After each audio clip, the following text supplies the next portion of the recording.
Bismillahirrahmanirrahim. Assalamualaikum warahmatullahi wabarakatuh. Puji syukur kepada Allah Subhanahu wa taala, pada kesempatan kali ini kita dapat diberikan kesehatan, nikmat iman, dan menjalankan aktivitas kita sehari-hari. Dan tak lupa pula selawat dan salam kepada junjungan alam Nabi besar sallallahu alaihi wasallam yang mengucapkan Allahumma shalli ala Muhammad wa ala ali Muhammad. Mari kita berdoa bersama. Kita doakan negeri ini menjadi negeri yang terhindar dari bencana dan dimudahkan segala kegiatan kenegaraan, kegiatan kemasyarakatan, dan kegiatan-kegiatan perorangan. Baik,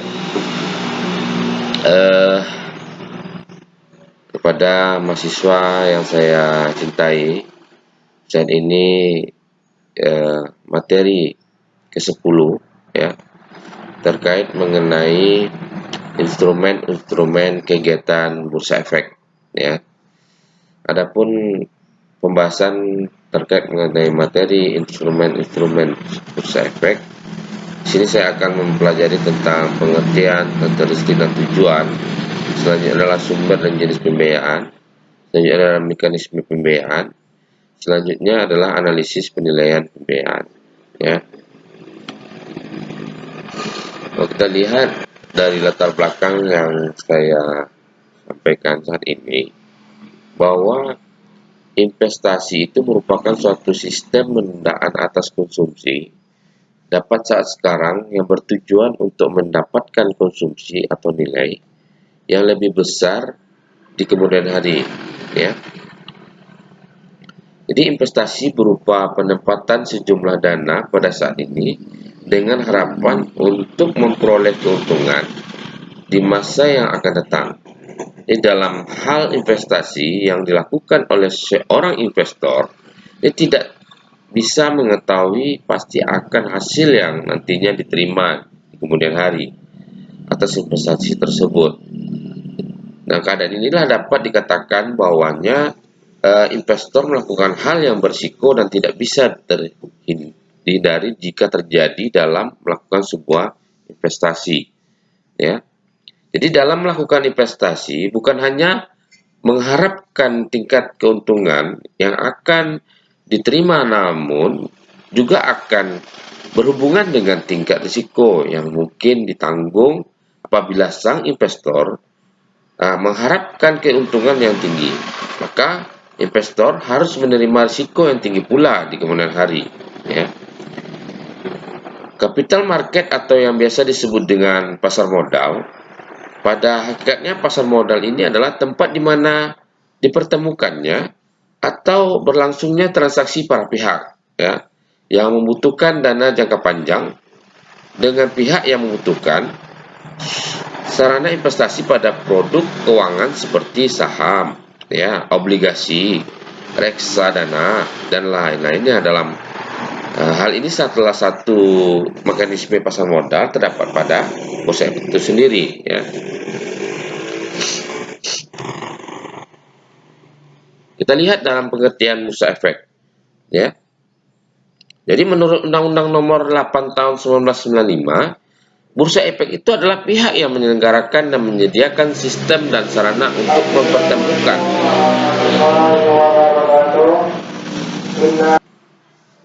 adalah pihak yang menyelenggarakan dan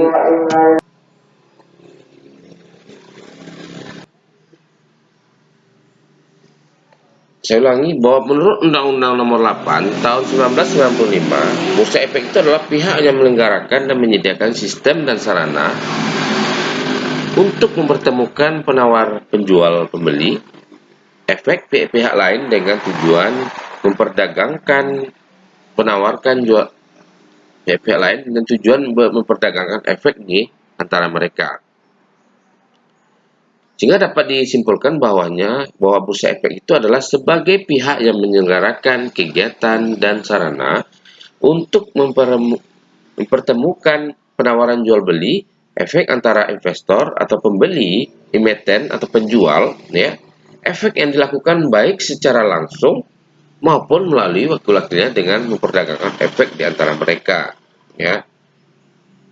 ada pengertian yang diutarakan oleh Marzuki Usman bahwa bursa efek itu adalah wadah tempat bertemunya para broker dan dealer untuk melakukan jual beli efek saham atau obligasi. Karena itu umumnya di luar negeri bursa efek itu diselenggarakan oleh swasta, bahkan pemiliknya adalah para broker dan dealer itu sendiri.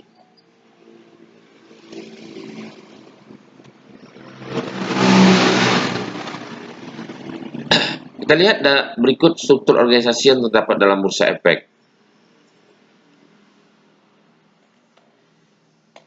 Di sini ada perusahaan efek, ya. Jadi perusahaan efek itu adalah pihak yang melakukan kegiatan usaha sebagai penjamin emisi efek. Ya. Jadi perantara perdagangan efek dan atau manajer investasi. Yang kedua adalah penjamin emisi efek. Ya. Yang ini adalah pihak yang membuat kontrak dengan emiten untuk melakukan penawaran umum bagi kepentingan emiten dengan atau tanpa kewajiban untuk membeli sisa efek yang tidak terjual, ya. Selanjutnya adalah perantara pedagang efek. Ini adalah pihak yang melakukan kegiatan usaha jual beli efek untuk kepentingan sendiri atau pihak lain, ya. Yang keempat ada manajer investasi, ya. Jadi manajer investasi ini adalah pihak yang kegiatan usahanya mengelola portofolio efek untuk para nasabah atau pengelola portofolio investasi toko kolektif untuk sekelompok nasabah. Jadi kecuali perusahaan asuransi, dana pensiun, dan bank yang melakukan sendiri kegiatan usahanya berdasarkan peraturan perundang-undangan yang berlaku. Selanjutnya ada Biro Administrasi Efek. Nah, ini pihak yang berdasarkan kontrak dengan emiten melaksanakan pencatatan pemilikan efek dan membimbing hak yang berkaitan dengan efek itu sendiri.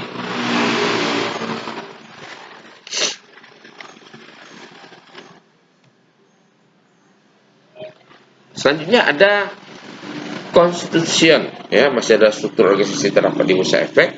Yang keenam, ada pihak yang memberikan jasa penitipan efek dan harta lainnya yang berkaitan dengan efek serta jasa lain, termasuk menerima dividen, bunga, dan hak-hak lain, penyelesaian transaksi efek dan mewakili pemegang rekening atau menjual nasabahnya atau menjadi nasabah, ya. Selanjutnya ada wali amanat. Ini adalah pihak yang mewakili kepentingan pemegang efek yang bersifat utang, ya. Selanjutnya ada lembaga clearing atau penjamin atau disingkat dengan LKP, ya.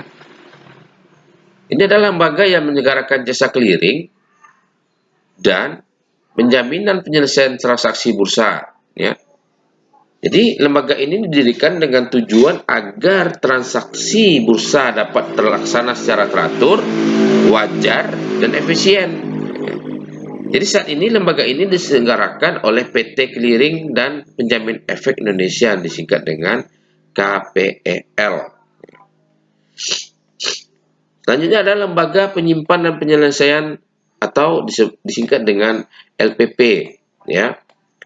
Jadi lembaga yang menyelenggarakan jasa penyimpanan dan penyelesaian dengan tujuan agar transaksi bursa berjalan teratur, wajar, dan efisien tadi, sebagai LPP ini menetapkan peraturan mengenai kegiatan penyimpanan dan penyelesaian transaksi bursa, termasuk ketentuan mengenai pemakaian biaya jasa, ya.